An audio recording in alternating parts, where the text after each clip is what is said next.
especialmente que hayáis confiado en mí para tratar un tema de estas características que, como sabéis, al igual que todos los temas de esta jornada, dan para mucho, cada uno de ellos darían para una sola jornada y además de varios días. Entonces aquí de lo que voy a tratar es un poquito de que tengan una idea general de cómo está todo este tema de la amnistía fiscal, especialmente ahora que está de moda, y si siguen la prensa, pues en fin, creo que muchos de ustedes van a poder hablar más de ello que yo. Estas son las cuestiones esenciales, o al menos que a mí me parecen esenciales. No se asusten por los 9 puntos, porque algunos de ellos se pueden saltar rápidamente, entonces, pero sí que son puntos esenciales que afectan a la amnistía fiscal.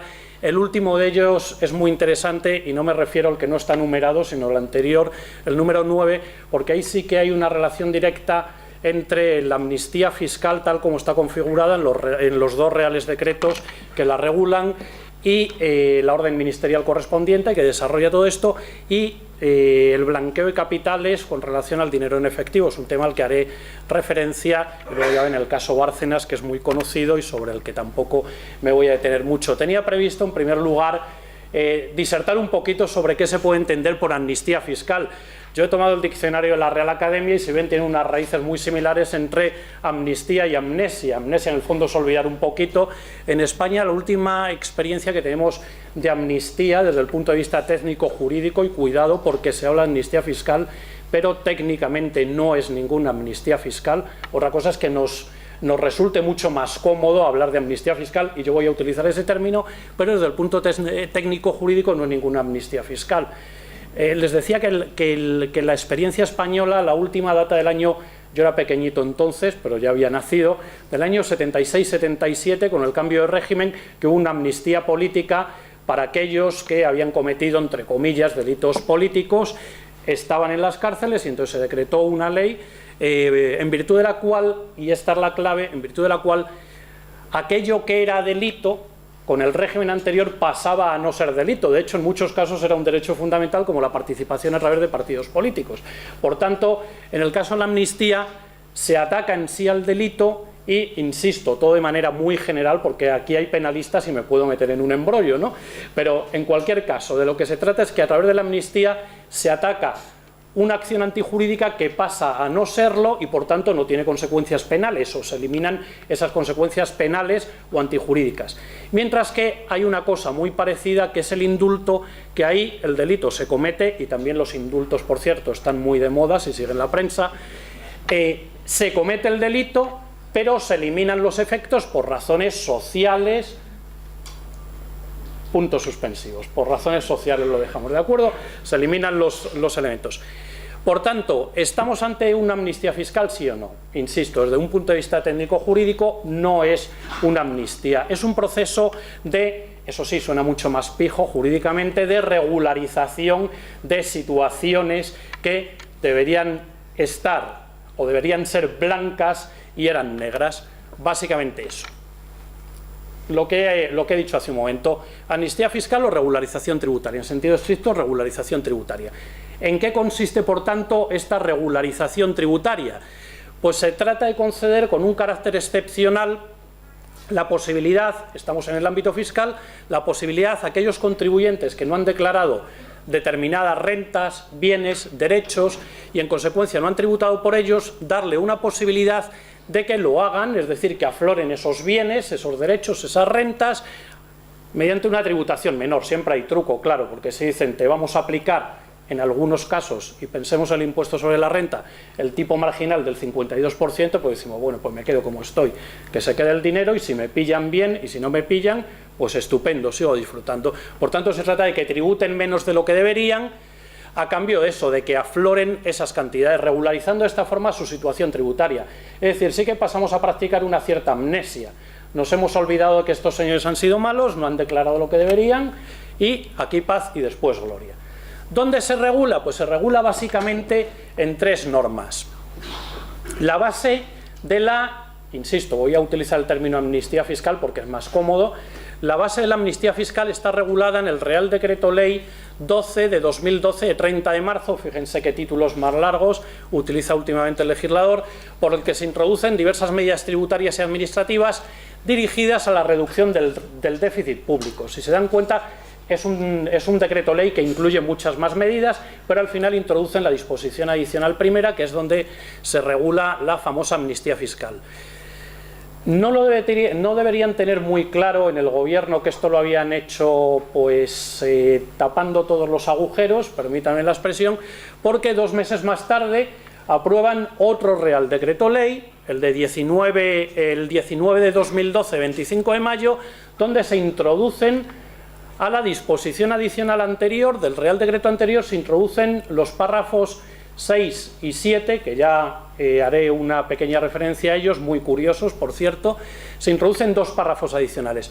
Y finalmente tenemos la orden del Ministerio de Hacienda y Administraciones Públicas, 1182 de 2012, tiene un nombre larguísimo, o sea que ni siquiera me he molestado en reproducirlo, pero que lo que hace es desarrollar básicamente lo previsto en el Real Decreto, en el primero de los Reales Decretos, el 12 de 2012, desarrollarlo y ver cómo hay que llevar a cabo de manera efectiva esa regularización fiscal. ¿Cuáles son las razones esgrimidas para la amnistía? Pues como pueden ver, las razones son de orden técnico. Evidentemente no van a decir cuáles son los fines que se pretenden, si es que hay otros fines diferentes, que no lo sé, pero en cualquier caso las razones que se han aducido, que aparecen en el apartado primero de la exposición de motivos del primer Real Decreto al que les aludí, dice simplemente eso: con el fin de reducir el déficit público se establece una declaración tributaria especial para determinadas rentas, punto. Es decir, nos dicen que a través de la amnistía fiscal lo que se pretende es reducir el déficit público sin más, es decir, atraer más recursos. Precisamente la exposición de motivos es mucho más larga, precisamente como consecuencia de la situación de enorme déficit público que hay en el país, etcétera, etcétera. Aluden a más aspectos.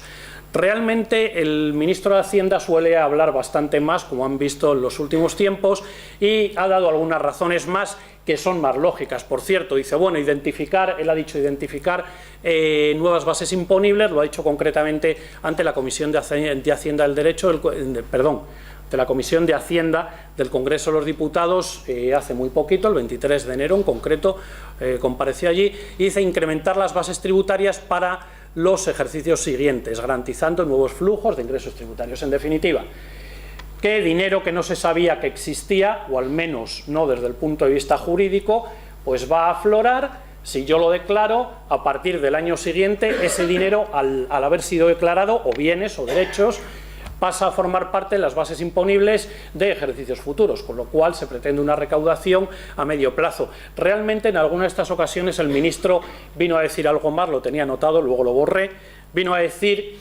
si ustedes han visto las comparecencias, a mí me parecen súper divertidas y las veo a pesar de ser de Hacienda, pero decía una cosa muy curiosa, dice, yo animo, ante el Congreso de los Diputados, por cierto, eso es público, yo animo a aquellos que no han regularizado su situación a que lo hagan, dice, porque si no, a partir del momento en el que esto se acabe, la administración tributaria va a empezar a trabajar de verdad. Lo dijo en términos similares. En fin, yo me quedé alucinado y digo, bueno, con eso el señor ministro de Hacienda está reconociendo que la administración tributaria es incapaz de ir detrás de los grandes defraudadores. Insisto, lo ha dicho en el Congreso de los Diputados, no en una cena, porque yo habitualmente no ceno con el ministro de Hacienda, con ninguno, pero vamos, menos con el de Hacienda. En fin, dejo ahí esa pequeña reflexión. ¿Cuáles son los requisitos? Ahora ya vamos entrando más en la cuestión. ¿Cuáles son los requisitos para acogerse a la amnistía fiscal? Los he ordenado en torno a 4 puntos básicos. En primer lugar, se pueden acoger a esta amnistía fiscal los contribuyentes exclusivamente de 3 impuestos, es decir, que no es generalizada. Solamente aquellos que sean contribuyentes por el impuesto sobre la renta de las personas físicas, por el impuesto de la renta de no residentes o por el impuesto sobre sociedades. Por tanto, si son los contribuyentes de estas 3 figuras impositivas, van a poder regularizar su situación las personas físicas, las personas jurídicas o las entidades sin personalidad jurídica que son los contribuyentes también obligados tributarios, en la denominación más amplia, a efectos tributarios. En segundo lugar, estos contribuyentes, lo he resumido mucho porque es demasiado largo, muchos artículos tanto del Real Decreto como de la orden que lo desarrolla. Estos contribuyentes han de ser titulares, por razones obvias, de los derechos y de los bienes no declarados. Y además, estos bienes y derechos que declaran tienen que corresponderse en su cuantía y haber una relación de causalidad con rentas no declaradas. Es decir, si yo he declarado 1 millón de euros, no puedo declarar luego bienes y derechos por 1 millón de euros, porque podría haber correlación con rentas ya declaradas y entonces no estoy regularizando nada. Por tanto, tienen que corresponder con rentas no declaradas previamente. Un requisito lógico, pero que es muy importante. En tercer lugar, la titularidad por parte de esos contribuyentes, permítanme, ocultos, la titularidad de esos bienes o derechos no declarados han de tenerla antes de la finalización del último periodo impositivo para aquellos impuestos que coincidan con el año natural y haya acabado, todo esto es súper largo, y haya acabado el periodo para presentar las liquidaciones o autoliquidaciones. Bien, en resumidas cuentas, ¿cuál es el periodo al que se refieren? El 31 de diciembre del año 2010. ¿Por qué? Porque el Real Decreto se aprobó en marzo de 2012 y dice del último periodo impositivo y que haya acabado el plazo para presentar las declaraciones. En marzo de 2012 todavía no había acabado, ni siquiera había comenzado el plazo para presentar las liquidaciones correspondientes al ejercicio de 2011. Por eso va un ejercicio anterior, de acuerdo, al 2010. O 31 de marzo de 2012 se está refiriendo con carácter general al impuesto sobre sociedades, porque en el impuesto sobre sociedades los contribuyentes tienen la posibilidad de hacer no coincidir con el año natural la finalización del periodo impositivo. Pueden utilizar un periodo distinto, por eso se establece el límite de 31 de marzo de 2012. El cuarto requisito para acogerse a la amnistía fiscal, pues en este caso un requisito lógico que está establecido también con carácter general para las regularizaciones ordinarias, es que la Administración no haya comunicado al contribuyente en ningún caso el inicio de un procedimiento de comprobación o investigación, naturalmente que se refiera a esos mismos bienes o derechos, objeto de la declaración, y a los mismos periodos impositivos. Si cumplimos todos los requisitos, en ese caso lo que tenemos que hacer es presentar la llamada declaración tributaria especial. Eso es formalmente la amnistía fiscal. Tenemos que presentar una declaración tributaria especial que tiene dos modelos diferentes, los dos obligatorios. El modelo 750, y utilizo los términos que aparecen concretamente en la orden ministerial, dice modelo 750, punto. Subrayo esto porque verán que luego se produce una cierta contradicción más adelante. Modelo 750, punto, autoliquidación y documento de ingreso. Eso es lo que dice la orden ministerial. Modelo de 750, relación de bienes y derechos. Es decir, que junto a la autoliquidación, lo que yo tengo que pagar, tengo que presentar una relación de todos los bienes y derechos con su descripción a los efectos de que efectivamente se blanqueen esos bienes y derechos. Y además se establece un requisito adicional. Solamente se podrá presentar la autoliquidación y realizar el pago a través de medios telemáticos, siempre por vía telemática. Es decir, no nos permiten ir a la Administración de Hacienda con un papelito y decir, lo he presentado, me sella usted el papel y ya está. Eso no es posible. Tiene que ser a través de métodos telemáticos. Subrayaba lo que decía la orden ministerial con relación al modelo de declaración, el 750, porque se produce una situación controvertida con relación a la naturaleza jurídica de la declaración tributaria especial. No he podido, iba a resumirlo, pero me pedía más el cuerpo reproducir el precepto correspondiente. Este dice el artículo 1 lo siguiente. La declaración tributaria, ¿qué es la declaración tributaria especial? A efectos de lo dispuesto en el artículo 119 de la ley bla bla bla, Ley General Tributaria, en definitiva, constituye declaración tributaria. Es decir, nos dice la declaración tributaria especial es una declaración tributaria. Estupendo, porque es como empieza el artículo, tampoco nos añaden. Pero empezamos ya con los truquillos.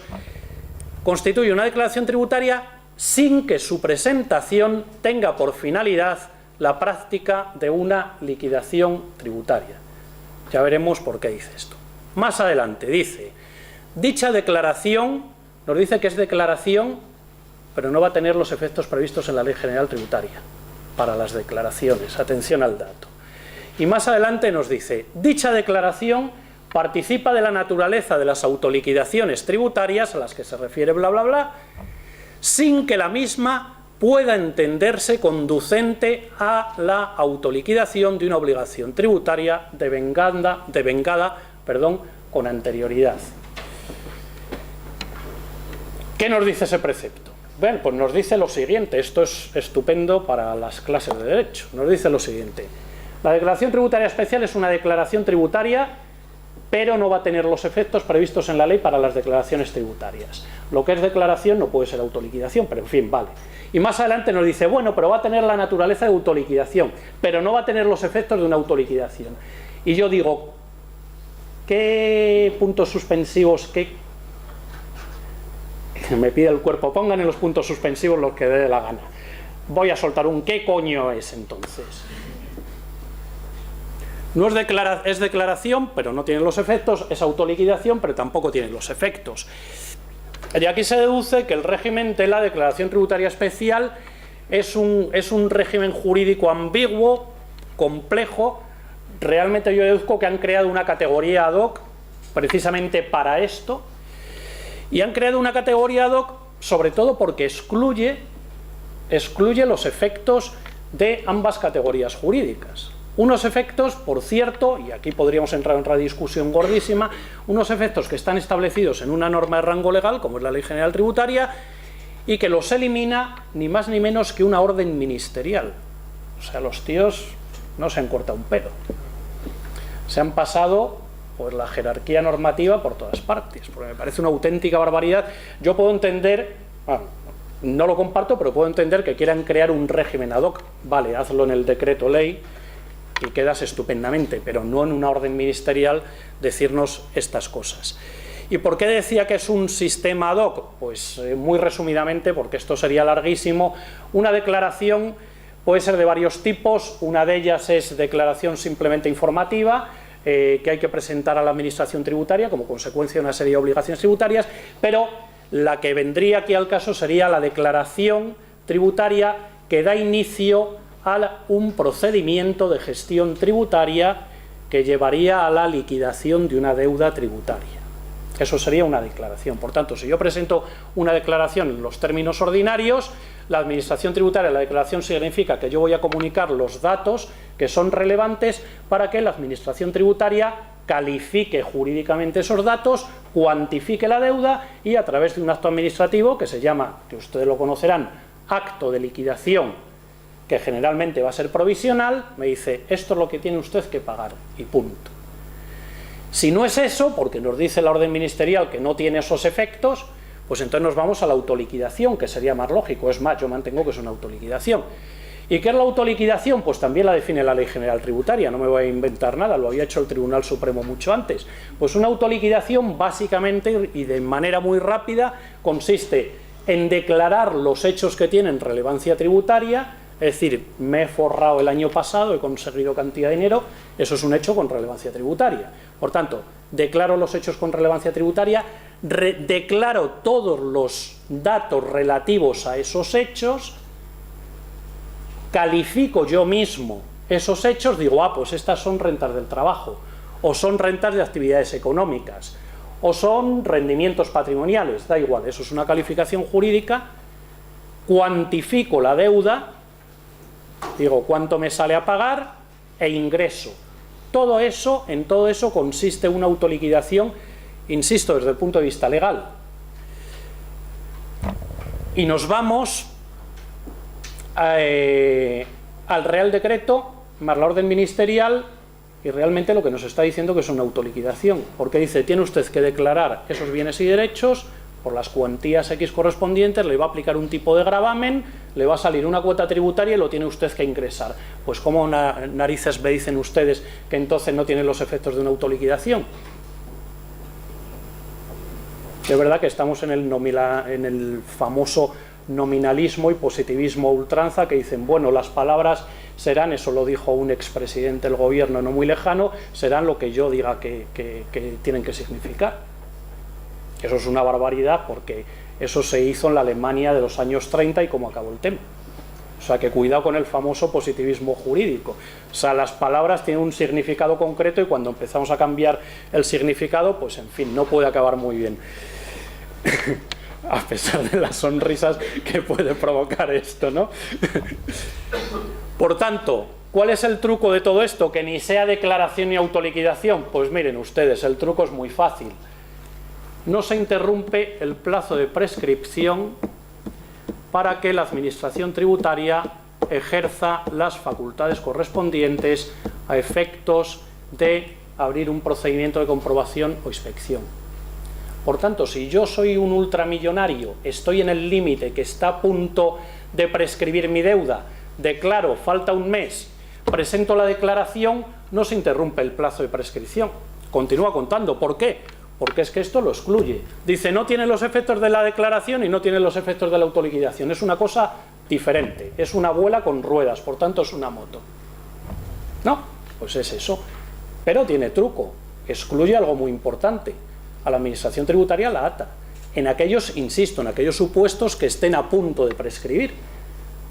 Porque pasa el plazo de prescripción y cuando la Administración tributaria vaya a iniciar un procedimiento de comprobación e inspección dicen, oh, esto ha prescrito. ¿Cuánto ha pasado? 2 días. Han pasado 2 días, pero usted no puede hacer nada. Que afortunadamente existe la prescripción. Pero claro, cuando se aplica, como debe aplicarse. Impuestos a los que afecta. ¿A qué impuestos afecta? Pues ya hemos visto que es muy limitada, no muy limitada, está limitada a 3 impuestos. El impuesto sobre la renta de las personas físicas, sociedades e impuestos sobre la renta de no residentes. ¿Qué ocurre con aquellas cantidades que ya han prescrito y otro tipo de impuestos? En este caso, si las queremos aflorar, y los otros impuestos también, tendríamos que ir a la regularización ordinaria, que ahí está prevista en el artículo 27 de la Ley General Tributaria y a la cual se puede acoger cualquiera, incluso nosotros que somos más pobres, pues nos podemos acoger, si hemos sido malos, tributariamente hablando, nos podemos acoger a la regularización del 27. Esto es importante porque, cuidado, se regulariza esos 3 impuestos, pero los bienes o derechos que yo he adquirido, con cargo a esas rentas también no declaradas, pueden haber dado lugar a la exacción de otros impuestos diferentes, dependiendo de cuál sea el negocio jurídico previo. Es decir, nos pueden exigir impuestos sobre transmisiones patrimoniales y actos jurídicos documentados, nos pueden exigir impuestos sobre el valor añadido, nos pueden exigir impuestos sobre sucesiones y donaciones, nos pueden exigir impuestos sobre el patrimonio. Y cuidado porque esto no los cubre. Yo en esos casos, si fuera el abogado del señor Bárcenas, por ejemplo, le diría que regularizara también, ahí sí, conforme al artículo 27 de la Ley General Tributaria, el resto de impuestos, si es que deberían regularizarse, que no se sabe, hay que estar al caso concreto. En estos supuestos la situación es completamente distinta. Se regulariza, se aplica el tipo de gravamen ordinario, el que corresponde a cada uno de los impuestos, pero hay que aplicar, generalmente van a haber pasado más de 12 meses desde que yo debí declarar, se va a aplicar un 20% adicional, más intereses en algunos casos, intereses de demora. ¿Cómo se efectúa la regularización? Y voy a ir pues a la velocidad del gamo. Pues la regularización se lleva a cabo a través de este esquema que les pongo aquí. Se han de declarar los bienes y derechos, como les he dicho, que se correspondan con rentas no declaradas. El importe a declarar, si se trata de bienes y derechos, va a ser el valor de adquisición. Si es dinero en efectivo, el saldo que tenga en esa cuenta a 31 de diciembre o cuando finalice el periodo, si se trata, estamos hablando del impuesto sobre sociedades generalmente, si el periodo impositivo es diferente. ¿Cuál es el tipo de gravamen? Ya lo hemos visto, el 10%. Se debe presentar una declaración con información adicional que permita una identificación correcta de bienes y derechos y ha de acreditarse la titularidad de esos bienes y derechos, claro, para quedar libre. ¿Cómo se acredita? Si son bienes y derechos, nos dice, es muy amplio, cualquier medio de prueba admisible en derecho, es decir, podemos tirar de todos aquellos que permita el derecho. Si es dinero en efectivo, pues esto es más curioso, si es dinero en efectivo, basta, lo voy a decir así de claro, basta con que yo llegue y diga, señores, este dinero es mío, ¿por qué? Porque lo digo yo, y lo digo yo en esta declaración, se acabó. Hay algún requisito adicional que vamos a ver más adelante, pero básicamente es eso. Efectos de la famosa amnistía. Primero, se regulariza la situación tributaria para los impuestos que quedan cubiertos por la amnistía. En este caso se entienden regularizadas todas las rentas no declaradas que no excedan del importe y que correspondan a la adquisición de los bienes o derechos objeto de declaración especial. Es decir, si yo he declarado bienes y derechos por valor de 1 millón de euros, las rentas que quedan regularizadas a efectos de esos tributos son equivalentes a 1 millón de euros, siempre que hubieran sido ocultadas también, como es natural. Y el importe declarado se va a considerar renta declarada a los efectos previstos en la normativa de estos tributos. No tiene efecto, como hemos visto antes, respecto a otros tributos. La cuantía que yo ingrese por la aplicación de esa tarifa del 10% tiene la consideración de cuota a efectos de estos 3 tributos también. No se van a exigir, porque lo excluye expresamente, ni sanciones, ni intereses, ni recargos, y tampoco es exigible responsabilidad penal en la medida en la cual se procede a una regularización extemporánea pero voluntaria, y por tanto en estos casos se enerva la acción penal. No se puede utilizar lo previsto en el artículo 305.1 del Código Penal. Las cosas lo excluye la responsabilidad penal.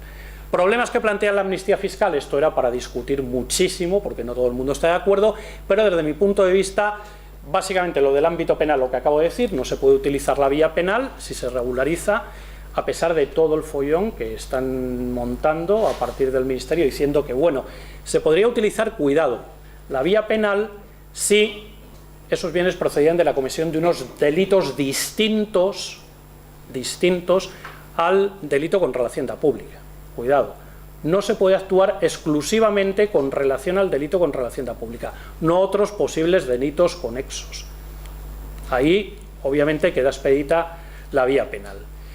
Por tanto, ahí no voy a entrar más. Y en el ámbito tributario, en mi opinión, creo que afecta a varios principios tributarios, pero esencialmente al de generalidad, a pesar de que, entre comillas, es una ley general, pero obviamente todos no nos vamos a poder acoger, y desde luego al principio de igualdad, incluso porque todos pensamos, claro, al principio de igualdad, que es cierto respecto de aquellos que somos más pobres, que no tenemos tanto dinero, pero cuidado, es que también afecta al principio de igualdad respecto de aquellos que son tan ricos como ellos y han cumplido con sus obligaciones tributarias, con lo cual, después de ver esto, se me queda una cara de gili al mirarme al espejo, que digo, bueno, pues entonces yo voy a ser otro como estos. Porque no olvidemos que el tipo marginal en el impuesto sobre la renta está alrededor, porque hay que ver la comunidad autónoma correspondiente, pero pongamos un 52%. Entonces yo, si soy un rico, pero soy un rico bueno, que cumplo, voy a pagar un 52%. Mientras que este rico malo, que a lo mejor tiene 10 veces más que yo, va a tributar con un 10%. Es decir, que no es ninguna broma. Amnistía fiscal y blanqueo de capitales. Ahí me ha saltado un D. Bien. ¿Cuál es la conexión más directa, porque podría haber otras, pero la más directa que se plantea en la amnistía fiscal, en la norma que regula la amnistía fiscal con el blanqueo de capitales? Pues se refiere, como les he avanzado hace un momentito, precisamente a la regularización del dinero en efectivo. ¿Cómo lo puedo regularizar?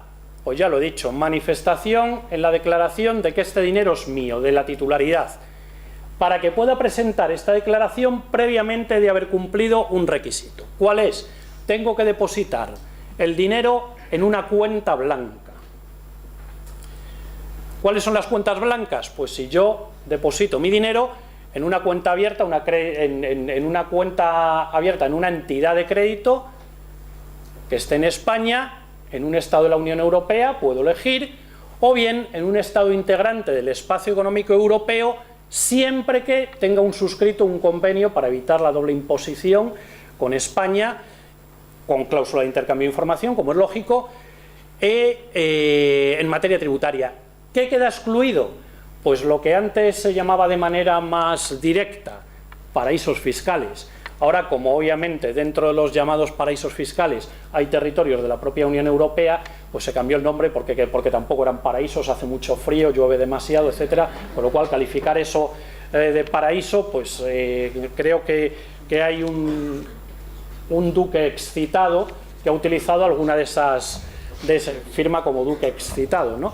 Que ha utilizado alguna de estas islas por ahí raras para poner su dinero. Bien, en cualquier caso, quedan excluidas jurídicamente lo que se llama ahora jurídicamente las jurisdicciones calificadas por el Grupo de Acción Financiera Internacional como de alto riesgo, deficientes o no cooperativas. Hay que reconocer que los de derecho somos la leche para poner mantitas sobre cosas que no nos gusta reconocer.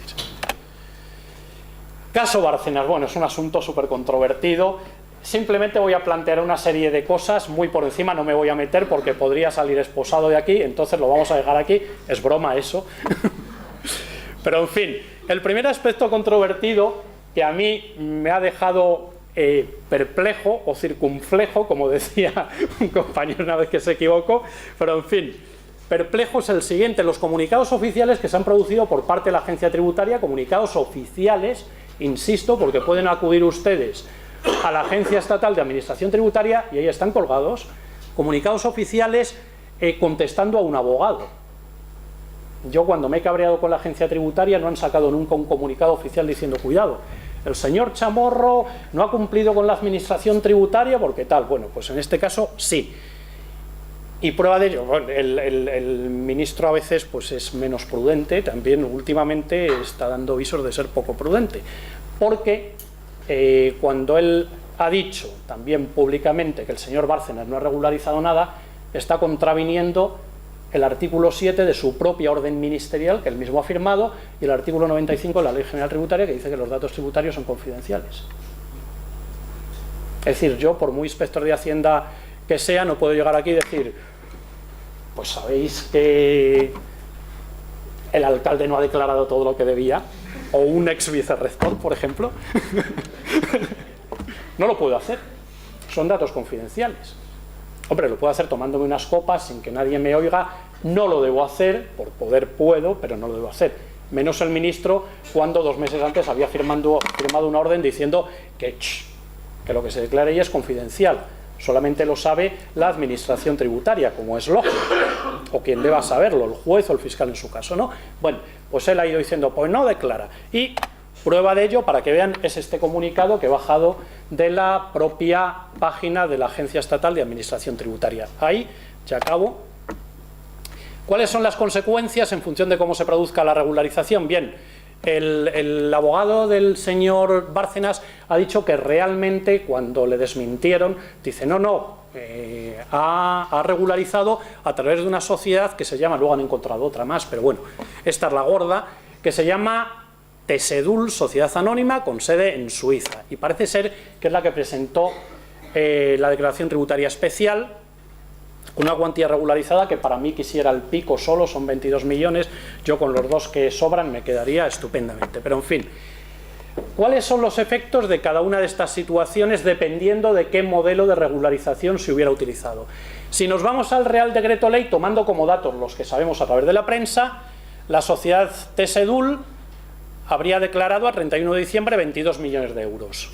Tipo aplicable 10%, por tanto, que de hecho es la cuota que ha ingresado, euro arriba abajo, me parece que han sido 2.193.000 euros y tal, por los picos que hay. ¿Cuál ha sido la cuota a ingresar para regularizar mi situación? Pues de 22 millones yo ingreso 2.200.000 euros y he ventilado el tema, porque, insisto, no se aplican sanciones, no se aplican intereses de demora, ni se aplican los recargos correspondientes.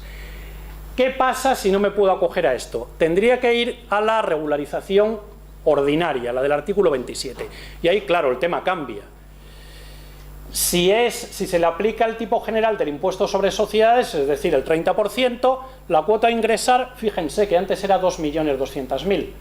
Aquí la cuota a ingresar sería 6.600.000 euros, se multiplica por 3, 6.600.000 euros, y en el caso, porque hay que aplicar recargos, en el caso de que solo hubieran transcurrido 3 meses desde que debió presentar la declaración, se le aplicaría un recargo del 5% sin sanciones y sin intereses de demora. Estamos hablando de 330.000 euros adicionales, con lo cual lo que tendría que abonar finalmente serían 6.930.000 euros. Lo normal es que pasen más de 12 meses. Eso es lo normal.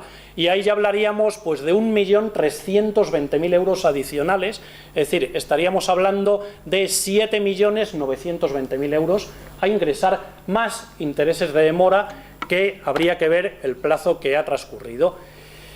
Si vamos al procedimiento penal, bueno, ahí se caen con toda ya. Pues ahí ven, si es antes de la reforma, porque luego ha habido una reforma muy oportuna, también muy rápida, ha sido jurídicamente un desastre, pero en fin. Si es antes de la reforma del Código Penal por la Ley Orgánica 7 de 2012, pues bueno, pena de prisión de 1 a 5 años, multa del tanto al sextuplo, tendría que pagar la cuota, como es naturalmente, por tanto, tendría que pagar, para entendernos, 6.600.000 euros de cuota, eso es lo que me corresponde. La multa podría ser de 6.600.000 euros hasta 39.600.000 euros. Y luego, adicional, pérdida de la posibilidad de obtener ciertos beneficios fiscales, etcétera, etcétera, etcétera. Si es después de la reforma al Código, más, cuidado, pena de prisión de 1 a 5 años. Si es después de la reforma al Código Penal, y ya acabo seguro, en este caso, como la cuota excede de 600.000 euros, se le aplicaría pena de prisión de 2 a 6 años, pagar también la cuota, 6.600.000 euros, y la multa, que podría ir desde 13 millones, se incrementa bastante, 13.200.000 euros hasta los 39.600, más la pérdida de la posibilidad de obtener subvenciones o ayudas públicas. Bien, a partir de ahí podríamos discutir, ¿el señor Bárcenas ha regularizado su situación o no? Pues hay un artículo estupendo que les recomiendo que lean, que es el artículo 2 de la orden ministerial. Eso para clase. Artículo 2 de la orden ministerial, no hay más tiempo, pero es muy interesante porque con un abogado un poco hábil, yo creo que podría, insisto, sin conocer mucho el caso, por tanto me curo en salud antes, pero incluso podría considerarse que ha regularizado la situación. Digo podría, no digo que la haya regularizado, porque hay una cosa muy curiosa. Cuando el titular jurídico, que ha hecho referencia antes, cuando el titular jurídico del bien o derecho objeto de la declaración tributaria especial no resida en territorio español, TEDESUL está en Suiza, y no coincida con el titular real es Bárcenas, no TEDESUL, se podrá considerar titular a este último, Bárcenas, siempre que llegue a ostentar la titularidad jurídica de los bienes o derechos con anterioridad a 31 de diciembre de 2013. Tiene el resto del año para regularizar su situación y hacer coincidir el titular real con el titular jurídico. Luego, bla, bla, bla, dice otras muchas más cosas, pero la introducción a última hora, y no quiero ser malo, la introducción a última hora de reforma del decreto 12/2012, 2 meses más tarde se introducen por el 19/2012 2 párrafos, ahí se dice que el titular real, cuando regularice su situación, se subrogará en los derechos del titular jurídico. En fin, muchas gracias, me ha parecido lo más adecuado para esto.